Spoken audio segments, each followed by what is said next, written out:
Good morning students. আচ্ছা, আমি মানস sir চলে এসেছি তোমাদের কাছে নতুন একটা অধ্যায় নিয়ে।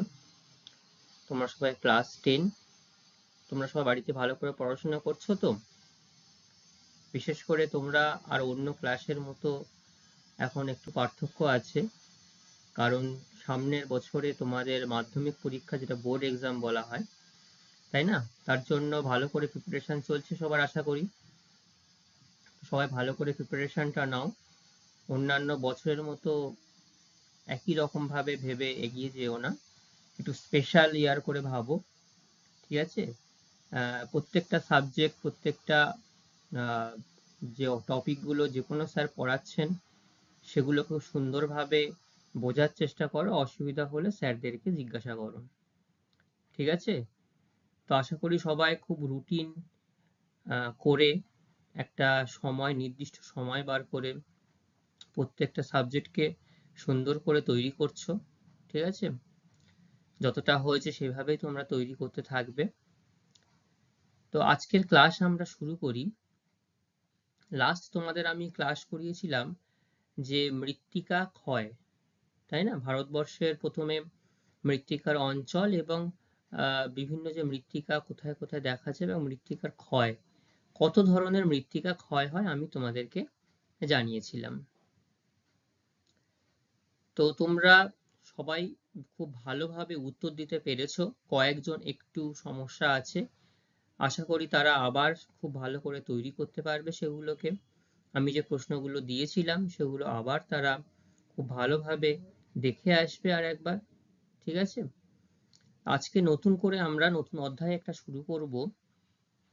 শুরুতে আমরা পড়ছিলাম ভারতবর্ষের যে ভূগোল, তোমাদের ক্লাস 10-এ মৃত্তিকা হয়েছে, মৃত্তিকার পরবর্তী অংশ এবার আমরা নতুন অধ্যায়ে যাব।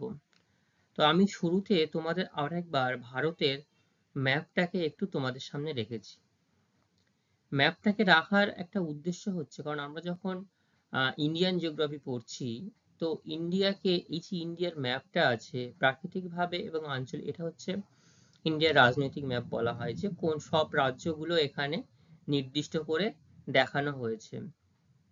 তো আমি এই ম্যাপটা তোমাদের আরেকবার দেখাচ্ছি। এটা ইন্ডিয়ার ম্যাপ তো নাকি? আচ্ছা, তো এই ইন্ডিয়ার ম্যাপ, এইখানটাতে প্রত্যেকটা রাজ্যের নাম নির্দিষ্ট করে বলে দেওয়া হয়েছে। তো এটা দেখানোর উদ্দেশ্য হলো, এই যে ইন্ডিয়ার ম্যাপটাকে আমাদের একদম পুরো ঠোঁটস্থ রাখতে হবে এবং মনের মধ্যে ছবি এঁকে নিতে হবে কোথায় কোন রাজ্য অবস্থান করছে। একদম উত্তর দিক থেকে দক্ষিণ দিক এবং পূর্ব দিক থেকে পশ্চিম দিক, সমগ্র যে আমাদের রাজ্যগুলো রয়েছে এবং তার সঙ্গে কেন্দ্রশাসিত অঞ্চল অর্থাৎ ইউনিয়ন টেরিটরি, সেগুলোকেও আমাদেরকে একদম খুব সুন্দরভাবে মনে রাখতে হবে। কারণ তোমাদের কিন্তু ম্যাপ পয়েন্টিং আছে 10 মার্কসের, 10 মার্কসের ম্যাপ পয়েন্টিং আছে, তো তার জন্য কাজে লাগবে। এবং ভূগোল যখনই পড়বে, এই যদি ম্যাপ, যদি তোমাদেরকে খুব ভালোভাবে মনে থাকে ইন্ডিয়ান ম্যাপটা কোথায় কোন রাজ্য অবস্থান করছে, তাহলে কিন্তু খুব সহজেই যে কোনো জায়গার মৃত্তিকা বা ভূপ্রকৃতি যে কোনো কিছু সহজে আমরা আয়ত্তে আনতে পারবো, ঠিক আছে? তো চলো নতুন অধ্যায়ের কি আছে শুরুতে দেখে নিই একটু। দেখো, শুরুতেই আমি তোমাদের সামনে এখানে খুব সবুজ গাছপালা এবং জঙ্গল, এটা বলতে গেলে এটা কি আমাদের এই রকম যে গাছপালা আমি দেখাচ্ছি, এইগুলো কি আমাদের পার্শ্ববর্তী এই সমভূমি অঞ্চলে কি দেখতে পাওয়া যায়? বলো, কেউ বলো। এত ঘন জঙ্গল দেখা যায় না, তাই তো? ঠিকই বলেছো, কিছু কিছু জায়গায় হয়তো কিছু বাগান আছে, বাগান দেখতে পাই, সেইখানটাতে আমরা হয়তো এত ঝোপঝাড় দেখবো না, এত ঘন জঙ্গল দেখবো না। যেগুলো মূলত আমরা কি দেখতে পাই বাগানে, একটু বলো তো। বলো, এখানে কি কি গাছ তোমরা দেখতে পাও? আম, জাম, আচ্ছা, কাঁঠাল, নারকেল গাছ, সুপারি গাছ, তাই তো? এই গাছগুলো সচরাচর আমরা দেখতে পাই। পেয়ারা গাছ দেখা যায়? কে দেখেছে পেয়ারা গাছ? দেখেছো? বাহ। আর কি কি গাছ দেখা যায় মোটামুটি? মূলত এই গাছগুলোই আমরা দেখতে পাই। ঠিক আছে, কিছু কিছু জায়গায় জামরুল গাছ দেখতে পাওয়া যায়, আরো অন্যান্য কয়েকটা গাছ, তাল গাছ দেখতে পাওয়া যায়। তো এগুলো কিছু কিছু বিক্ষিপ্ত পরিমাণের গাছ দেখতে পাওয়া যায়। ঠিকই বলেছো, নগরায়নের জন্য এখন যে বাগান বলি বা উদ্ভিদের সংখ্যা অনেকটাই কমে গেছে, আমরা তুলনামূলকভাবে একটু কম দেখি। গ্রামের দিকে গেলে যতটা দেখা যায় এখানে ততটা দেখা যায় না। একদমই ঠিক। তো এই যে আহ ছবিতে যে উদ্ভিদগুলো দেখতে পাচ্ছ, তো এই যে উদ্ভিদগুলোকে উদ্ভিদ কি কোনো মানুষের দ্বারা এখানে সৃষ্টি হয়েছে? কি মনে হয় তোমাদের? এই জঙ্গলের বড় বড় উদ্ভিদ, কোনোদিন মাথায় তোমাদের প্রশ্ন জেগেছে যে এত বৃহৎ বৃহৎ উদ্ভিদ, এত বড় বড় উদ্ভিদ, এগুলো কি সব মানুষ রোপণ করেছে, মানুষের দ্বারা বৃদ্ধি পাচ্ছে বা সৃষ্টি হয়েছে? বলো। মানুষ লাগিয়েছে। মানুষ কোনগুলো লাগিয়েছে বা রোপণ করেছে? আমাদের বাগানের গাছগুলো কিছু কিছু মানুষ রোপণ করেছে, এছাড়াও কিছু কিছু পাখিদের দ্বারাও সৃষ্টি হয়েছে। ঠিক আছে, যে এই যে গাছগুলো, এত বৃহৎ সংখ্যক বনভূমি, এত বৃহৎ গাছপালা, এগুলো কিন্তু কোনো মানুষের পক্ষে রোপণ করা সম্ভব নয়। সম্ভব কি বলতো? এই যে জঙ্গলে কারা কারা ঘুরতে গেছো বলো? কারা কারা এই যে ডুয়ার্সের জঙ্গল বলা হয়, যে আলিপুরদুয়ার, ঝাড়গ্রাম বা আমাদের ঝাড়গ্রাম, এছাড়াও ভারতবর্ষের যে বৃহৎ বৃহৎ জঙ্গল রয়েছে, মধ্যপ্রদেশে রয়েছে, গুজরাটে রয়েছে, বিভিন্ন জায়গায় বড় বড় জঙ্গল রয়েছে, আন্দামানে রয়েছে, এবং পাহাড়ি অঞ্চলেও বেশ বড় বড় গাছের অরণ্য দেখতে পাওয়া যায়। গেছো তো? আচ্ছা, তো এই গাছগুলো, বড় বড় গাছগুলো কেউ কি রোপণ করেছে মনে হয় তোমাদের? এগুলো কিন্তু প্রকৃতির আপন খেয়ালে নিজস্ব মানে কি বলবো, জলবায়ু বা মৃত্তিকার জন্য কিন্তু এরা বৃদ্ধি পাচ্ছে বা গড়ে উঠেছে। ঠিক আছে, তো এই যে অংশগুলো বা যে এই যে উদ্ভিদগুলো, এগুলো হচ্ছে স্বাভাবিক উদ্ভিদ। কি বললাম? স্বাভাবিক উদ্ভিদ। তো আজকে আমাদের বিষয়ের নাম হচ্ছে স্বাভাবিক উদ্ভিদ। ঠিক আছে, তো শুরুতে স্বাভাবিক উদ্ভিদ কাকে বলবো বা কি বিষয় হলে স্বাভাবিক উদ্ভিদ বলা হচ্ছে? বলছে যে যে সমস্ত গাছ বা উদ্ভিদ কোনো স্থানের জলবায়ু ও মৃত্তিকা সহ যে স্বাভাবিক প্রাকৃতিক যে বিভিন্ন পরিবেশে মানুষের কোনো প্রয়োজন বা হস্তক্ষেপ ছাড়াই জন্মাচ্ছে এবং বড় হচ্ছে, ওই স্থানের স্বাভাবিক উদ্ভিদ বলা হবে। দেখো, এই যে পাহাড়ের পাদদেশীয় অঞ্চলে, পাহাড়ি অঞ্চলে বা কোনো জঙ্গলে যে বড় বড় বৃক্ষ আহ ধীরে ধীরে বড় হচ্ছে, সেগুলো কিন্তু মানুষের আহ কোনো প্রভাব কিন্তু সেই গাছটার বেড়ে ওঠার পেছনে নেই, বরং মানুষ আরো সেই গাছটাকে ভাবছে কবে একটু বড় হবে, গাছটাকে কেটে নিয়ে তার নিজের প্রয়োজনে কাজে লাগাবে। তাহলে এই যে উদ্ভিদগুলো মানুষের কোনো সাহায্য ছাড়াই প্রাকৃতিক নিয়ম, যে সেই প্রাকৃতিক নিয়ম কি হতে পারে, জলবায়ু হতে পারে, মৃত্তিকা অর্থাৎ জলবায়ুর বিভিন্ন উপাদান, তার উপরে নির্ভর করে গড়ে উঠেছে। দেখবে বিভিন্ন জায়গায় বিভিন্ন রকমের স্বাভাবিক উদ্ভিদ লক্ষ্য করা যায়। কোথাও দেখা যাচ্ছে কাঁটা ঝোপঝাড় যুক্ত উদ্ভিদ, কোথাও দেখা যাচ্ছে চিরসবুজ উদ্ভিদ, আবার কোথায় দেখা যাচ্ছে পর্ণমোচী উদ্ভিদ, আর কোথাও দেখা যাচ্ছে ম্যানগ্রোভ উদ্ভিদ। আচ্ছা বলো তো, ম্যানগ্রোভ উদ্ভিদ কোথায় দেখতে পাওয়া যায়? সব থেকে বেশি ম্যানগ্রোভ উদ্ভিদ দেখতে পাওয়া যায় কোথায় বলো? পশ্চিমবঙ্গের সুন্দরবনে। Very good. এছাড়াও অন্য কয়েকটা রাজ্যে অল্প অল্প পরিমাণে কিছু দেখা যায়। আচ্ছা, মরু বা ঝোপঝাড় গুল্ম জাতীয় উদ্ভিদ কোথায় দেখতে পাওয়া যায় বলো? মরু অঞ্চলে, তাই তো? Very good. তো এইগুলো হচ্ছে স্বাভাবিক উদ্ভিদ। ঠিক আছে, স্বাভাবিক উদ্ভিদ কি বলছে? স্বাভাবিক উদ্ভিদ দেশের পক্ষে একটা বিশেষ সম্পদ। এবং এই স্বাভাবিক উদ্ভিদের অভাবে দেশ কিন্তু মরু অঞ্চলে পরিণত হতে পারে। হবে কি? ঠিক বলছে? হবে। এই স্বাভাবিক উদ্ভিদ যদি কোনো একটা রাজ্যে বা কোনো একটা অঞ্চলে যদি পরিমাণ কমতে থাকে, তাহলে কিন্তু তার জলবায়ুর পরিমাণও কমতে থাকবে এবং সেখানকার তাপমাত্রাও ধীরে ধীরে বাড়তে থাকবে। কারণ দেখবে আমরা রাস্তা দিয়ে যখন চলাফেরা করি যে প্রচন্ড প্রখর রৌদ্রে, তখন একটু মনে হয় গাছের ছাওয়ায় গিয়ে আমরা একটু রেস্ট নিই, তাই না? তো গাছ কিন্তু আমাদের প্রকৃত বন্ধু, এবং গাছ আমাদের সাহায্য করে না এমন হয়তো খুব কম জিনিসই আছে। প্রত্যেকটা ক্ষেত্রেই গাছ আমাদের সাহায্য করে, তো সেগুলো আমরা পরপর পরপর জানবো। তো বিশেষ করে এই যে জলবায়ুর উপর ভিত্তি করে যেমন স্বাভাবিক উদ্ভিদ গড়ে ওঠে, আবার ঠিক উল্টোটাও কিন্তু স্বাভাবিক উদ্ভিদের যদি ব্যাঘাত বা ঘাটতি দেখা যায়, তাহলে কিন্তু সেখানেও তার এই স্বাভাবিক উদ্ভিদের জন্য জলবায়ু কিন্তু তার পরিবর্তন কিন্তু ত্বরান্বিত হতে পারে।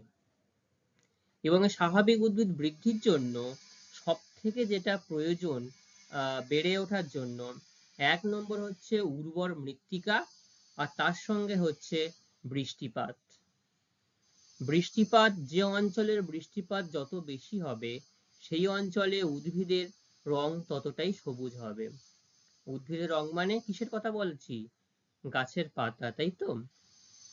তো গাছের পাতা ততটাই সবুজ থাকবে, তাই না? আচ্ছা, ভারতের যে আমাদের মোট স্থলভাগ রয়েছে, তার মধ্যে 19.27% অর্থাৎ 633.4 লক্ষ হেক্টর বনভূমি আমরা দেখতে পারি। তবে এই যে বনভূমিটা যেটা আয়তন করে বলা হয়েছে, মেজারমেন্ট করা হয়েছে, এটা কিন্তু এক জায়গায় সীমাবদ্ধ নয়, বিভিন্ন জায়গায় ছড়িয়ে ছিটিয়ে বিভিন্নভাবে আমরা এটাকে লক্ষ্য করতে পারি। ঠিক আছে? আচ্ছা, এই প্রসঙ্গে একটা কথা বলে রাখি, এই যে পরের যে ছবিটা দেখছো, একটা বড় কলেজ, এটা একটা, ঠিক আছে? এইখানটায় রয়েছে আমাদের ভারতবর্ষের অরণ্য গবেষণাগার কেন্দ্র। কোথায় আছে এটা? উত্তরাখণ্ডের দেরাদুনে ভারতের একমাত্র অরণ্য গবেষণাগার কেন্দ্র স্থাপন করেছে। এইখানে কি করা হয়? অরণ্য সম্পর্কিত, স্বাভাবিক উদ্ভিদ সম্পর্কিত বা বৃক্ষ সম্পর্কিত যে কোনো রিসার্চ, গবেষণা করা হয় এখানটাতে। কিভাবে স্বাভাবিক উদ্ভিদকে বাঁচিয়ে রাখা যায়, কিভাবে তাদের আরো মানে তাদের সীমা পরিসীমা আরো বৃদ্ধি করানো যায়, মানুষের হাত থেকে বা অন্যান্য প্রাকৃতিক নিয়মের হাত থেকে যদি ক্ষতিগ্রস্ত হয়, তাহলে তাদেরকে কিভাবে সংরক্ষণ করা যায়, এই সবই তার এইখানকার বিষয়, গবেষণার আলোচ্য বিষয়। এবং এছাড়াও আরো প্রচুর বড় বড় বিষয় নিয়ে, গুরুত্বপূর্ণ বিষয় নিয়ে এখানে আলোচনা করা হয়। ঠিক আছে? তো এই গেল আমাদের স্বাভাবিক উদ্ভিদ। স্বাভাবিক উদ্ভিদ দেখো এত বৃহৎ,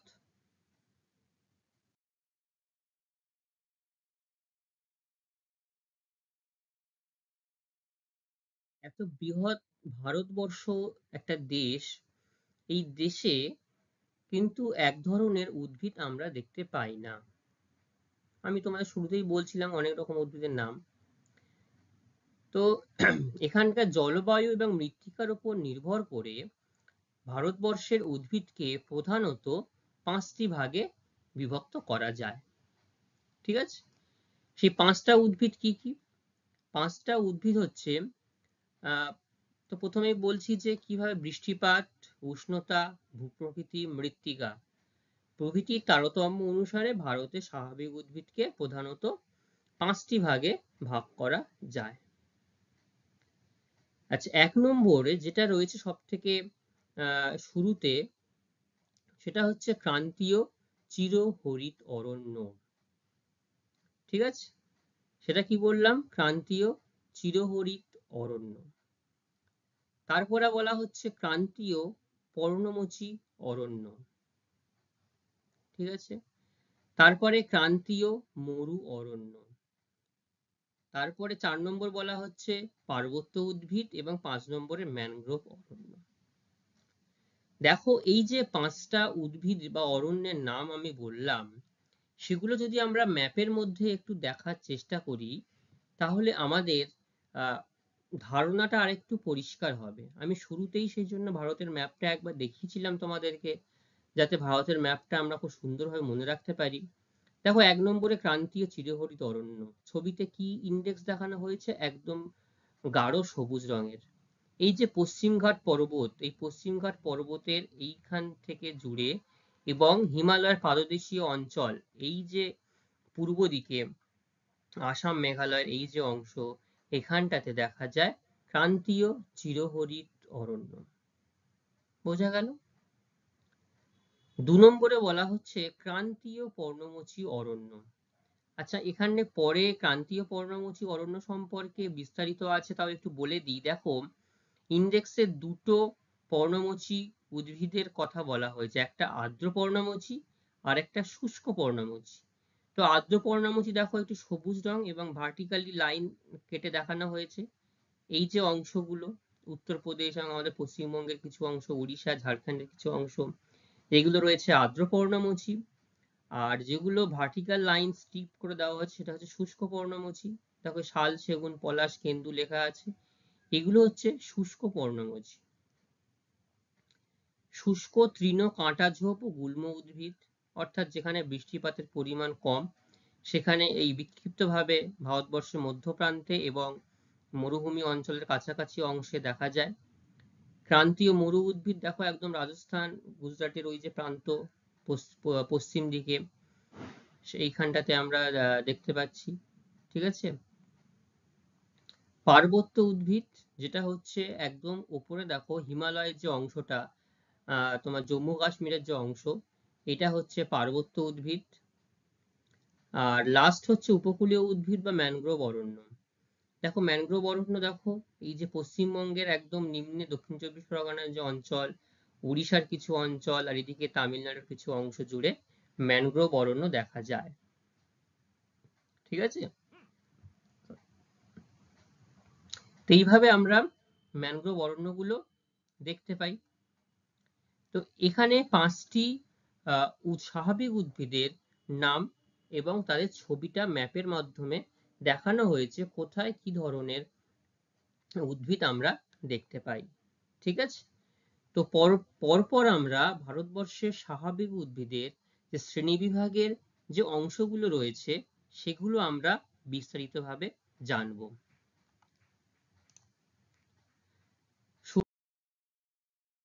শুরুতে বলেছি আমি ক্রান্তীয় চিরহরিত অরণ্য। তো দেখো চিরহরিত কথাটার মানে কি বলতো? চির মানে কি? সর্বদা। হরিত মানে কি? সবুজ। Very good. তাহলে চিরহরিত মানে যে যেখানকার গাছের পাতা সব সময় সবুজ রঙের হবে, তাই তো? গাছের পাতা ঝরে যাবে না, সবসময় সবুজ রঙের দেখতে পাওয়া যাবে। সেই অঞ্চলে যে ধরনের এইরকম গাছ দেখতে পাওয়া যাবে সেগুলো হচ্ছে চিরহরিত অরণ্য। বোঝা গেল? আচ্ছা, তো চিরহরিত অরণ্য হতে গেলে সেখানকার জলবায়ুর কি কি শর্ত থাকতে হবে? বলা হচ্ছে 200 সেন্টিমিটারের বেশি বৃষ্টিপাত হতে হবে। কেন 200 সেন্টিমিটার বৃষ্টিপাত হতে হবে? দেখো যদি অতিরিক্ত পরিমাণে বৃষ্টিপাত না হয় এবং সেইখানকার উদ্ভিদ যদি সবসময় একটা যে বৃষ্টি আর্দ্রতার পরিমাণ যদি সঠিকভাবে বজায় না থাকে, তাহলে কিন্তু চিরহরিত বৃক্ষ হতে পারবে না। ঠিক আছে। আর উষ্ণতা কত হতে হবে? 25 ডিগ্রি থেকে 30 ডিগ্রি সেন্টিগ্রেডের মধ্যে। তাহলে খুব কমও নয়, আবার খুব বেশিও নয়। দেখবে খুব বেশি হওয়া মানে প্রায় 30-35 ডিগ্রি যদি বেশি হয়ে যেত, তখন অতিরিক্ত গরম অঞ্চল পড়ে যেত সেটা। এবং আর্দ্রতার পরিমাণ কত হতে হবে? 80%। এই শর্তগুলো যেখানে পূরণ হবে, সেইখানটাতেই এই ক্রান্তীয় চিরহরিত অরণ্য গড়ে উঠবে ধীরে ধীরে। কি বললাম বলো? বৃষ্টিপাত কত হতে হবে বললাম? বার্ষিক এই কথাটা কিন্তু অবশ্যই উল্লেখ করতে হবে। বার্ষিক 200 সেন্টিমিটার। ওকে। উষ্ণতা কত বললাম? 25 ডিগ্রি থেকে 30 ডিগ্রি। ঠিক আছে। আর্দ্রতা কত বললাম? 80%। ঠিক আছে। এই তিনটে শর্ত কিন্তু খুব ভালোভাবে মনে রাখতে হবে। আচ্ছা, তারপরে বলছে অত্যাধিক বৃষ্টিপাতের জন্য মাটি সর্বদাই ভিজে থাকবে এবং ফলে গাছে জলের অভাব লক্ষ্য করা যাবে না। এই কারণে গাছগুলি সর্বদাই চিরহরিৎ লক্ষ্য করা যায়। ঠিক আছে। আচ্ছা, তো ভারতের মোট যে স্বাভাবিক উদ্ভিদ রয়েছে তার মধ্যে 12% অঞ্চল জুড়ে এই ক্রান্তীয় চিরহরিৎ অরণ্য আমরা দেখতে পাই। কত শতাংশ অঞ্চল জুড়ে দেখতে পাই? 12% অঞ্চল জুড়ে দেখতে পাই। কোথায় কোথায় দেখতে পাওয়া যায়? দেখো, আমি এখানটায় একটা আলাদা ম্যাপের মাধ্যমে এটা দেখিয়েছি।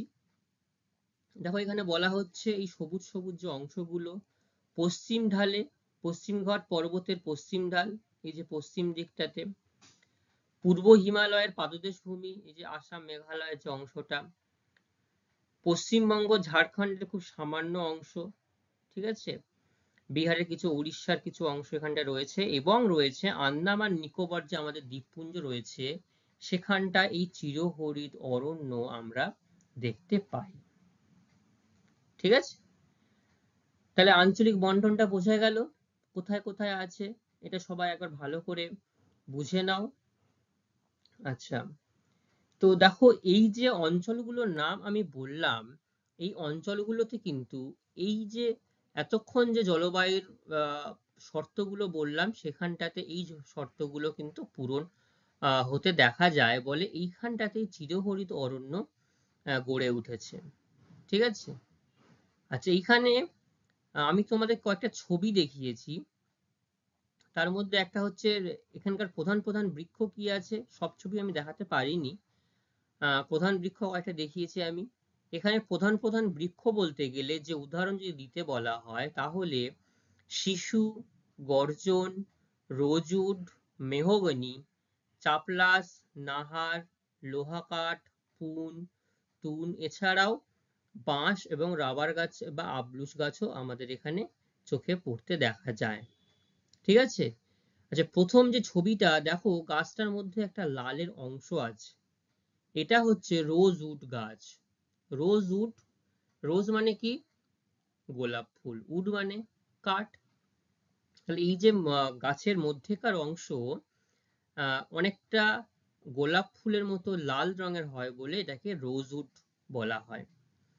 আচ্ছা, পরে যে ছবিটা আমি দেখিয়েছি এটা হচ্ছে মেহগনি গাছ। ঠিক আছে, এটা হচ্ছে মেহগনি গাছের একটা চিত্র আমি তোমাদের সামনে দেখিয়েছি। তো এই গেল আমাদের ক্রান্তীয় চিরহরিৎ অরণ্যের জলবায়ুগত বৈশিষ্ট্য এবং তার আঞ্চলিক বন্টন, আর তার সাথে প্রধান প্রধান বৃক্ষগুলো কোথায় দেখতে পাওয়া যায়। বোঝা গেল তো? আচ্ছা,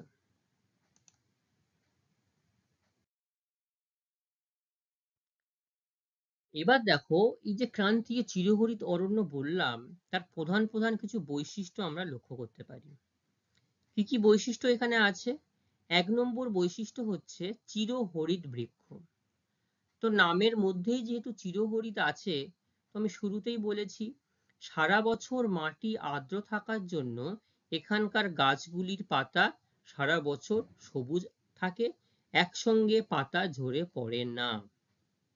ঠিক আছে, একসঙ্গে পাতা ঝরে পড়ে না বলতে আমাদের ভারতবর্ষে এক প্রকার উদ্ভিদ বা অরণ্য লক্ষ্য করা যায় যেটা পাতা ঝরে যায়, সেই জন্য এখানে বলে দেওয়া হয়েছে একসঙ্গে পাতা ঝরে না, প্রকৃতির নিয়মে অল্প অল্প করে পাতা এখানে ঝরে। ঠিক আছে। দেখো ছবিগুলো লক্ষ্য করো, ছবিগুলো দেখলেই তোমরা কিন্তু বুঝতে পারবে। ঠিক আছে। দ্রুত বর্ধিষ্ণু, তার মানে কি? অধিক বৃষ্টিপাত এবং আর্দ্রতা অধিক হওয়ার জন্য এবং সূর্যালোকও বেশ ভালোই পায়, ফলে উদ্ভিদগুলো কি হয়? দ্রুত হারে বৃদ্ধি পায়। দ্রুত বর্ধিষ্ণু মানে দ্রুত হারে বৃদ্ধি পায়। ঠিক আছে।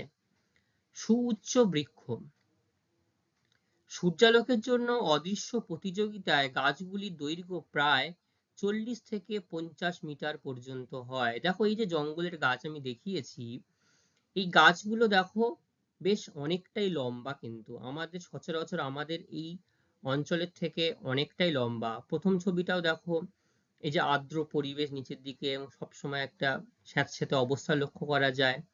গাছগুলি লম্বা, খুব দ্রুত হারে বৃদ্ধি হচ্ছে। আর কি বলছে, সূর্যালোকের জন্য অদৃশ্য প্রতিযোগিতা। অর্থাৎ এই যে সূর্যের আলো যে যে গাছ গ্রহণ করবে তার জন্য একটা প্রতিযোগিতা চলে, কে আগে আগে যত উপর দিকে উঠবে তত বেশি সূর্যের আলো গ্রহণ করতে পারবে। সেই জন্য একটা অদৃশ্য প্রতিযোগিতা গাছেদের মধ্যে চলে। এবং এখানকার গাছগুলির গড় দৈর্ঘ্য হয় 40 থেকে 50 মিটার। ঠিক আছে। নানা প্রজাতির একত্র সমাবেশ। এই এখানকার যে গাছগুলি রয়েছে, সব গাছগুলো, বিভিন্ন যে গাছগুলো আমি বললাম, রোজউড, আয়রনউড বা তুন, পুন, শিশু, গর্জন, চাপলাস, এগুলো কিন্তু সব গাছগুলো সব মিলিয়ে মিশিয়ে একত্রে এরকম ভাবে লক্ষ্য করা যায় যে কোনো একটা জায়গায় এখানে 100টা বা পুরো কয়েক হেক্টর জায়গা জুড়ে শুধুমাত্র রোজউডই দেখা যাবে, বা একটা জায়গা জুড়ে শুধুমাত্র বাঁশ বা এই অংশ দেখা যাবে, সেরকম নয়। বিক্ষিপ্ত ভাবে এবং একত্রে সেখানটায় লক্ষ্য করা যায়। 5 নম্বরে বলছে চাঁদোয়া সৃষ্টি। চাঁদোয়া সৃষ্টিটা কি? যে ঘন যে বৃক্ষ, বড় বড় যে বৃক্ষ, এদের অসংখ্য ডালপালা এবং সুপ্রশস্ত হয় এবং লম্বা পাতা আর গাছের মাথায় পরস্পর মিলে গিয়ে একটা খোলা ছাতার মতো অবস্থান করে। এটাকে চাঁদোয়া সৃষ্টি বলে। আমাদের ছাতা কেমন হয়, নিচ থেকে একটা নির্দিষ্ট দণ্ডায়মান একটা রড দিয়ে আমরা ছাতাটাকে ধরে আছি, উপর থেকে নিশ্চিত কোনো জল পড়ছে না। তো এরকম কি হয় দেখো, এই পাশে ছবিটা দেখো, লেখা আছে ক্যানোপি লেয়ার। ঠিক আছে। এই ছবিটা দেখলেও পুরো একটা চিরহরিত অরণ্যের বৈশিষ্ট্য কেমন হয় পুরো বোঝা যায়। ক্যানোপি লেয়ার কি বলছে, এই যে একটা নির্দিষ্ট উচ্চতায় যে গাছগুলো অসংখ্য তাদের ডালপালা নিয়ে একটা ছাতার আকার ধারণ করেছে। ঠিক আছে। এটাকেই বলা হয় ক্যানোপি বা চাঁদের মতো একটা আচ্ছাদন। ঠিক আছে। এই গেল ক্রান্তীয় চিরহরিত অরণ্যের বৈশিষ্ট্য। কটা বৈশিষ্ট্য বললাম? 5টি বৈশিষ্ট্য বললাম। প্রথম বৈশিষ্ট্য কি ছিল? চিরহরিত বৃক্ষ। দ্বিতীয়টি দ্রুত বর্ধিষ্ণু, মানে খুব দ্রুত হারে বৃদ্ধি পায়। 3 নম্বর সুউচ্চ বৃক্ষ, লম্বা লম্বা হয়। নানা প্রজাতির গাছ 4 নম্বর। আর 5 নম্বর হচ্ছে ক্যানোপি। তাহলে খুব সহজ 5টা পয়েন্ট মনে রাখতে কি কারোর কোনো অসুবিধা হবে? হবে না। Very good. এরপরে কি আছে, এই যে ক্রান্তীয় চিরহরিত অরণ্য দেখছি, তো ক্রান্তীয় চিরহরিত অরণ্য থেকে আমরা কি কি সাহায্য পাই বা আমরা কিভাবে এগুলোকে ব্যবহার করি। ঠিক আছে। তো প্রথমেই যে কাঠ বা জ্বালানি, এই যে অসংখ্য পরিমাণে যে বৃক্ষ রয়েছে সেগুলো নতুন করে এখানটাতে বলার নেই যে প্রত্যেকটা অরণ্যের যে গাছ আমরা পাই, সে প্রত্যেক অরণ্যের গাছ থেকে আমরা কিন্তু একটা ব্যাপক পরিমাণে কাষ্ঠ সম্পদ হিসাবে গ্রহণ করি, তার পাশাপাশি জ্বালানি কাঠ। ঠিক আছে। তো বিভিন্ন জায়গায় বিভিন্ন ধরনের গাছ যখন থাকে, তো স্বাভাবিক পরিণত বয়সের গাছগুলোকেই আমাদের ব্যবহার করা উচিত। অপরিণত বৃক্ষ যদি আমরা ব্যবহার করি তাহলে কিন্তু স্বাভাবিক উদ্ভিদের বৃদ্ধি বা স্বাভাবিক উদ্ভিদের যে পরিসর ব্যাপ্তি সেটা কিন্তু হবে না, সেটা পরিবেশের পক্ষে আবার ক্ষতিকর। সেই জন্য কি বলছে, এই অরণ্যের সম্পদ খুবই মূল্যবান এবং বাণিজ্যিক গুরুত্ব অপরিসীম। ঠিক আছে। তো কাষ্ঠ সম্পদ হিসাবে আমরা কোন কোন গাছগুলোকে ব্যবহার করি? এখানটাতে কাষ্ঠ সম্পদ হিসেবে ব্যবহার মানে এই গাছগুলোকে নিয়ে এসে আমরা এদেরকে ফার্নিচার রূপে ব্যবহার করি। ঘরের যে আমরা আসবাবপত্র, নিত্য প্রয়োজনীয় জিনিসের আসবাবপত্র হিসাবে এগুলোকে আমরা ব্যবহার করি। আবলুস হতে পারে, মেহগনি হতে পারে, সেগুন কাঠ।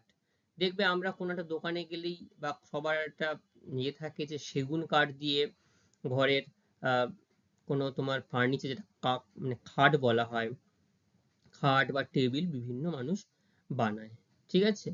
জ্বালানি কাঠ, যে গাছগুলোর গুরুত্ব অনেকটাই কম সেই গাছগুলোকে জ্বালানি হিসেবে ব্যবহার করা যেতে পারে।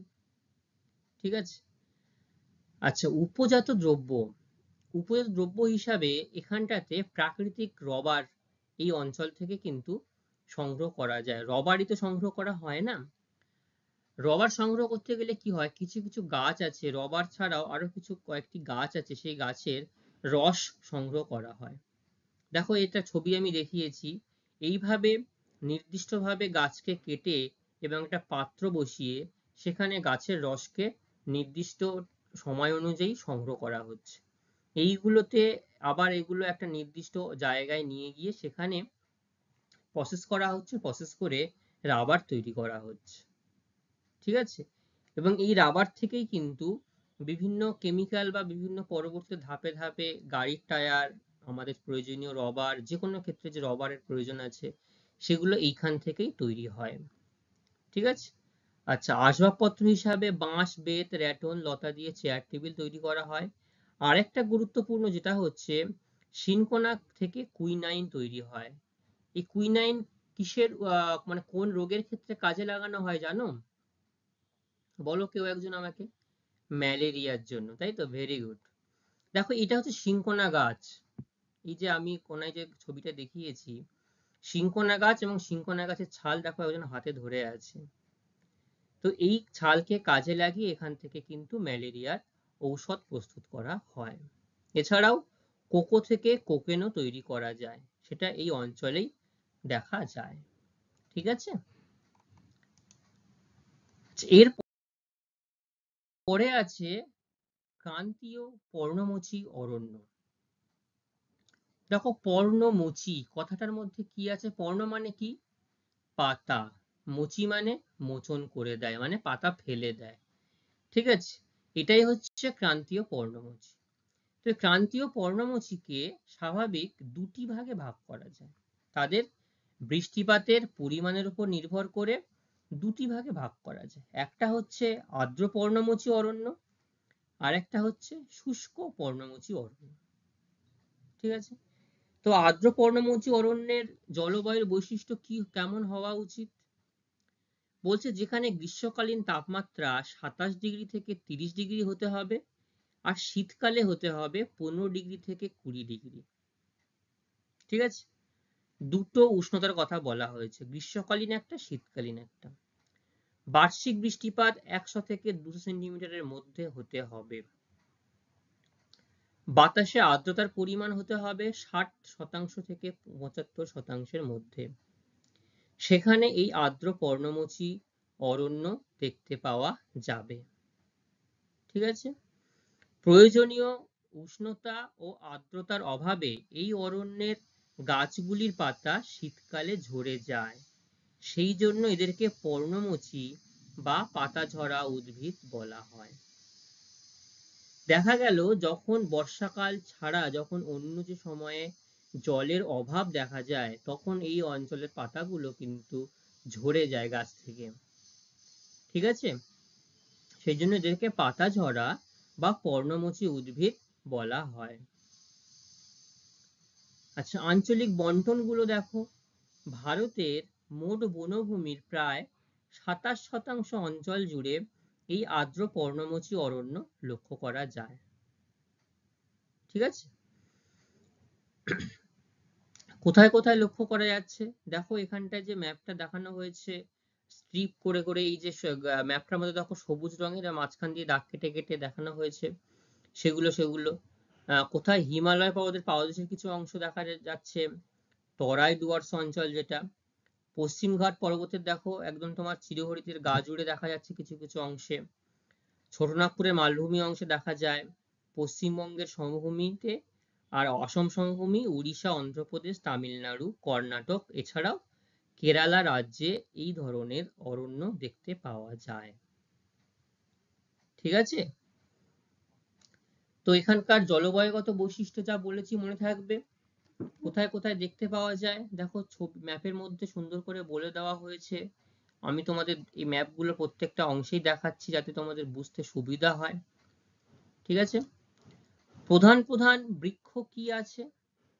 এই অঞ্চলে প্রধান প্রধান বৃক্ষ আছে শাল, সেগুন, শিমুল, মহুয়া, জারুল, কুসুম, আম, জাম, শিরীষ, চন্দন, অর্জুন, তুঁত এগুলো দেখতে পাওয়া যায়। দেখো ছবির মধ্যে আমি তোমাদের কিছু কিছু ছবি এখানে দেখিয়েছি, শাল, শিমুল, তারপরে আমলকি, এই কিছু অংশ এখানটায় দেখানো হয়েছে।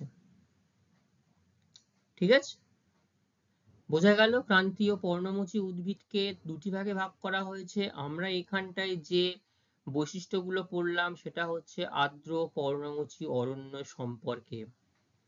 ঠিক আছে, এবার আমরা জানবো এই আর্দ্র পর্ণমোচী অরণ্যের নির্দিষ্ট বৈশিষ্ট্য কি লক্ষ্য করা যায়।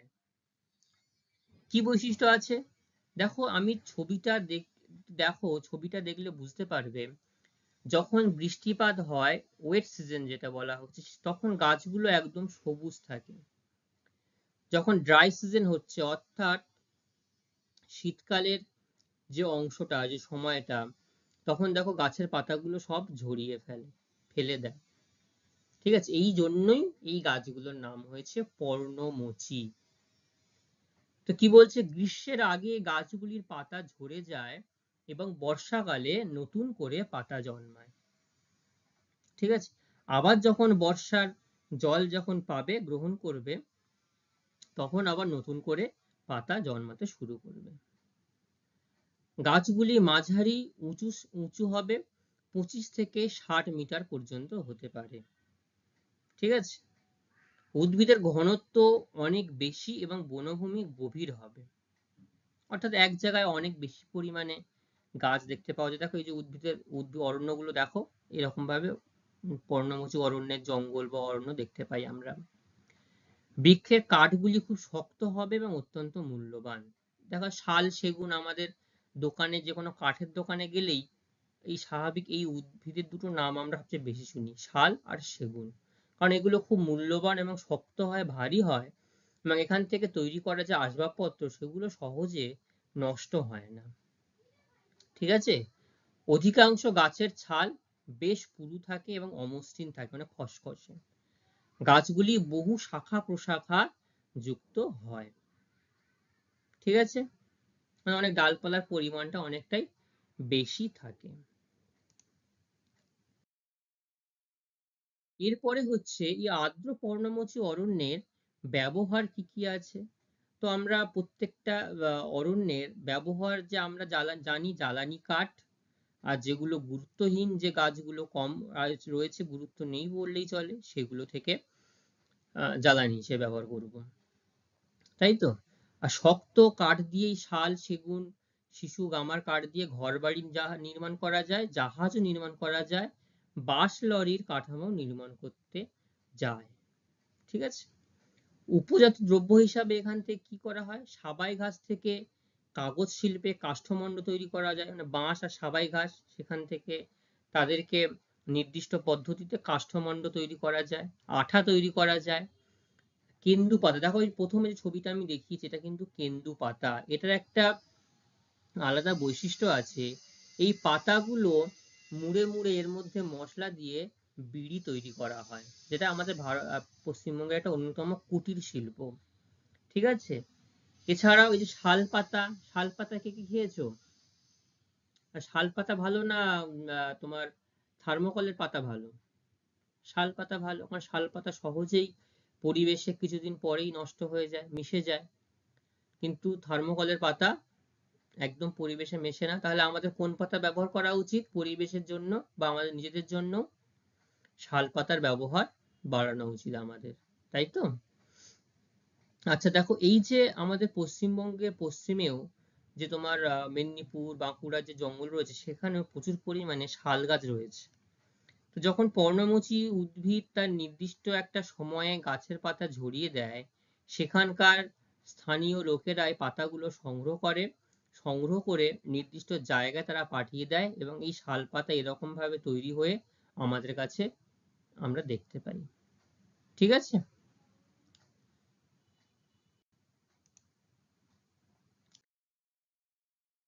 এরপরে হচ্ছে শুষ্ক পর্ণমোচী অরণ্যের অরণ্য। তো যেখানে আর্দ্র পর্ণমোচী মানে সেখানটাতে বৃষ্টিপাতের পরিমাণ বেশি ছিল, মূল যে পার্থক্য, আর শুষ্ক হলে বৃষ্টিপাতের পরিমাণ একটু কম হবে। কি আছে? সাধারণত ঘাস, গুল্ম এবং ছোট ছোট পাতা ঝরা গাছ যেগুলো আছে, এই সবকে একসাথে শুষ্ক পর্ণমোচী উদ্ভিদ বলা যেতে পারে। ভারতের যেসব অঞ্চলে বৃষ্টিপাতের পরিমাণ বেশ খানিকটা কম, বার্ষিক গড় বৃষ্টিপাত 50 থেকে 100 সেন্টিমিটারের মধ্যে হবে এবং গড় উষ্ণতা হবে 25 ডিগ্রি থেকে 30 ডিগ্রি সেন্টিগ্রেড, সেখানে এই জাতীয় উদ্ভিদ অর্থাৎ শুষ্ক পর্ণমোচী কাঁটাঝোপ গুল্ম উদ্ভিদ আমরা দেখতে পাই। ঠিক আছে? তো আঞ্চলিক বন্টন দেখো, বলছে ভারতবর্ষের প্রায় 29% অঞ্চল জুড়ে এই পর্ণমোচী অরণ্য আমরা দেখতে পাই। ঠিক আছে? ম্যাপটার মধ্যে একটু খেয়াল করলে দেখতে পাবে, দেখো যে লম্বা লম্বা দাগ দিয়ে ভারতবর্ষের একদম মধ্য প্রান্ত, রাজস্থান মানে পূর্ব অংশ, উত্তরপ্রদেশের দক্ষিণ অংশ ও পূর্ব অংশ, বিহারের পশ্চিম অংশ, ঝাড়খণ্ডের দক্ষিণ অংশ, মধ্যপ্রদেশ, ছত্তিশগড়, মহারাষ্ট্র, তামিলনাড়ু, তেলেঙ্গানা প্রভৃতি রাজ্যে এই ধরনের বৃক্ষ দেখতে পাওয়া যায়। পাশে এই যে ছবিটা দেখিয়েছি, এটা কিন্তু এক ধরনের সাবাই ঘাস। ঠিক আছে? তো এই সাবাই ঘাস থেকে কিন্তু পর্ণমোচী অরণ্যের একটা প্রধান উদ্ভিদ, এখান থেকে অনেক ধরনের উপজাত দ্রব্য তৈরি করা যায়। আমি তোমাদের পরের অংশে দেখাচ্ছি কি কি তৈরি করা যায়। এখানকারও প্রধান বৃক্ষ হিসাবে আমরা শাল, সেগুন, পলাশ, কেন্দু, খয়ের, কুল, শিমুল, মহুয়া, আমজাম, চন্দন এগুলো বলতে পারি। এছাড়াও সাবাই ঘাস, হাতি ঘাস, শন, চাপড়া প্রভৃতি পর্ণমোচী অরণ্যের অন্যতম প্রধান উদ্ভিদ হিসেবে আমরা চিহ্নিত করতে পেরেছি। ঠিক আছে? এরপরে আছে এই যে উদ্ভিদ বললাম আমরা, তোমার শুষ্ক পর্ণমোচী উদ্ভিদের বৈশিষ্ট্যের ব্যবহার কি আছে। তো যেহেতু এগুলো একটু গুল্ম লতাঝোপ টাইপের, সেই জন্য এখানকার উদ্ভিদগুলো ঘনত্ব কম হবে, ছড়িয়ে ছিটিয়ে জন্মাবে। দেখো ছড়িয়ে ছিটিয়ে জন্মগ্রহণ করে জন্মিয়েছে। ঠিক আছে? বিশাল লম্বা লম্বা উদ্ভিদগুলো বিরাট লম্বা লম্বা হয়নি। উচ্চতা কত হবে? উচ্চতা হবে 10 মিটারের মধ্যে। ঠিক আছে? শুষ্ক ঋতুতে গাছের পাতা ঝরে যাবে। যেহেতু পর্ণমোচী উদ্ভিদ, তার মানে গাছের পাতা নির্দিষ্ট একটা সিজনে এসে গাছের পাতা ঝরিয়ে ফেলবে। সর্বত্র তৃণভূমি এবং ঝোপ জঙ্গলের প্রাধান্য লক্ষ্য করা যায়। দেখো এই যে দুটো ছবি আমি দেখিয়েছি, ঝোপঝাড় ঝোপ জঙ্গল দেখাচ্ছে না? বিরাট লম্বা লম্বা কিন্তু নয় এই গাছগুলো। সেজন্য গড় উচ্চতা হবে 10 মিটারের মধ্যে। ব্যবহার কি আছে এই ধরনের উদ্ভিদের? ব্যবহার হচ্ছে গাছের কাঠ আসবাবপত্র হিসাবে জানালা, দরজা, যানবাহনের সাজ সরঞ্জাম ব্যবহার করা হয়। আর সাবাই ঘাস থেকে কাগজ তৈরি করা হয়। এছাড়াও বিভিন্ন এই দ্রব্যগুলো তৈরি করা যায়। দেখো সাবাই ঘাস থেকে প্রথমে এই দড়ি টাইপের তৈরি করা হয়। ঠিক আছে? নির্দিষ্ট পদ্ধতিতে শুকিয়ে ঘাসগুলোকে শুকিয়ে দড়ি তৈরি করা হয়। তারপরে এই জিনিসগুলোকে তৈরি করা হয়েছে। ঠিক আছে? বা এগুলো কাঁচা অবস্থাতেও সেগুলোকে শুকিয়ে নির্দিষ্টভাবে এগুলোকে বুনন নির্দিষ্ট হাতের কাজে বুনন করা হয়েছে। ফলে এই ধরনের সাজগোজের জিনিস মানে আমাদের কি বলবো, নিত্য প্রয়োজনীয় জিনিস হিসাবে এগুলোকে আমরা ব্যবহার করতে পারি। তো এই গেল আমাদের যে ভারতবর্ষের স্বাভাবিক উদ্ভিদের যে 5টি শ্রেণীবিভাগ আমরা পড়েছিলাম, তার 2টি শ্রেণীবিভাগ আমরা জানলাম। ঠিক আছে? কোন কোন শ্রেণীবিভাগ জেনেছি বলো? ক্রান্তীয় চিরহরিৎ অরণ্য। আর কি জেনেছি? ক্রান্তীয় পর্ণমোচী অরণ্য। ক্রান্তীয় পর্ণমোচী অরণ্যকে কটি ভাগে ভাগ করা যায়? 2টি। কি কি? আর্দ্র পর্ণমোচী আর শুষ্ক পর্ণমোচী। Very good. আর কি কি 3টি উদ্ভিদ আমাদের বাকি রইল? একটা হচ্ছে পার্বত্য উদ্ভিদ, আর একটা হচ্ছে মরু উদ্ভিদ, আর লাস্ট হচ্ছে ম্যানগ্রোভ উদ্ভিদ। তাই তো? তাহলে বাদ বাকি যে 3টি উদ্ভিদ থাকলো, সেগুলো আমরা পরবর্তী ক্লাসে বিস্তারিতভাবে জানবো। আজকে আমরা এই অংশগুলো জেনেছি এবং অংশগুলো জানার সাথে সাথে যে প্রশ্নগুলো বা গুরুত্বপূর্ণ প্রশ্নগুলো আমি তোমাদেরকে বলেছি পড়ার মাঝে মাঝে সেগুলো তোমরা নোট ডাউন করে নিয়েছো এবং এই প্রশ্নগুলো তোমরা বাড়ি থেকে ভালোভাবে একবার দেখে আসবে। পরবর্তী ক্লাসে আমি তোমাদেরকে এগুলো জিজ্ঞাসা করব, যাতে তোমরা খুব ভালো করে তৈরি করতে পারো। সেই জন্য এই প্রশ্নগুলো আমি তোমাদের বাড়ির উদ্দেশ্যে দিচ্ছি। ঠিক আছে? তো আজকে ক্লাস সম্পর্কে কারোর আর কোনো বুঝতে অসুবিধা আছে? নেই। খুব ভালো। তোমরা সবাই ভালো থাকবে। আজকের ক্লাস আমরা এখানেই শেষ করছি। আবার আমাদের পরবর্তী ক্লাসে দেখা হবে। সবাইকে ধন্যবাদ।